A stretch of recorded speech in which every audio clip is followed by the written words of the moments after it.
તમે કોઈ પણ કામ કરો તો એ કામમાં વિઘ્ન આવે. 100% મહેનત કરો પણ ફળ ફક્ત 20% મળે. અને કોઈ પણ નવું કામ કરો તો એન્ડિંગ સુધી આવે અને પછી એ કામ અટકી જાય. જો તમારે વારંવાર તમારી સાથે એવું થતું હોય તો તમારી જન્મ તારીખ એકવાર જોઈ લેજો. જો એની અંદર 8 અને 4નું કોમ્બિનેશન હશે, એટલે કે જેનો મૂળાંક 8 હોય કે ભાગ્યાંક 4 હોય, તો એ લોકોને જીવનમાં સંઘર્ષ કરવો પડે છે. તો એનો ઉપાય છે કે તમારે શનિવારના દિવસે પીપળાના ઝાડના નીચે એ તમારે સરસ્યાના તેલનો દીવો કરવાનો છે. પણ જ્યારે તમે દીવો કરો એ પહેલાં જ્યારે તમે દીવામાં તમે તેલ ભરો તો એ વખતે તમારે એની અંદર જોવાનું છે તમારી પડછાઈ, અને એ પછી તમારે દીવો કરવાનો છે. શનિવારના દિવસે કાળા કૂતરાને બ્રેડ ખવડાવી.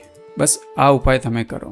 જીવનની અંદર તમારી જે બી બ્લોકેજીસ હશે એ તમારી ધીરે ધીરે કરીને એ નષ્ટ થશે અને તમને જીવનની અંદર સફળતા મળશે. તો આવા વિડીયો જોવા માટે તમે અમારા પેજને ફોલો કરો, લાઇક કરો અને રીલને સેવ કરી લો, કારણ કે ગમે ત્યારે પણ તમને એની જરૂર પડી શકે છે.